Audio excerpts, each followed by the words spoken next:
SONGSY ช่องสียิงกระนานาติดตามช่องโอแดนาบางทีจากปึงตั้งแต่เดินกันงานแหละมาเคยดำปึงจากปึงอยู่สงายแอวกละแต่ความสมัยกดยังแอนังสะอายเลยละลูกรับจ้างวัดไทยเย้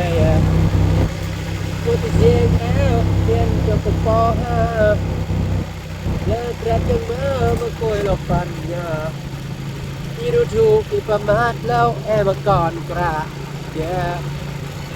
แล้วแอบมาโกยปัญญาเราแอบมาโกยปัญญาสัมเดลวะที่ไปได้ดูถูกสัมเดลวะไปได้ประมาทไปละติสลัดไปละอวดสลัดไปได้โกยไปประกาศโอ้ได้สนใจโอ้ได้โกยเราไปประกาศโอ้ได้อวดตีได้สลัดไอ้พวกวัดหลอกจีไปประกาศไอ้วัดที่คนสามารถ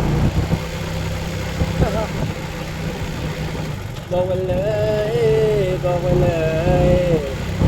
ตัวได้จริงได้โกดที่จะสลัด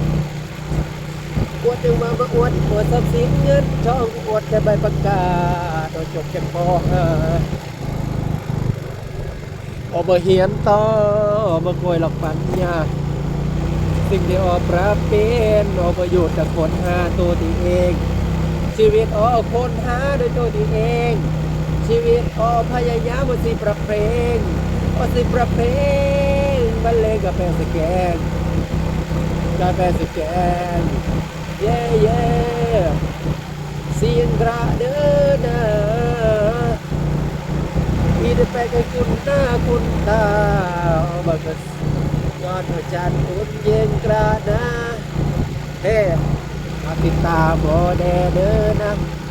ทั้งสองเฟซบุ๊กและติ๊กต็อกและยูทูบเราก็แปลบักติดตามในเมืองหูจำเสียงจำหน้าจำข้าวงาเลิก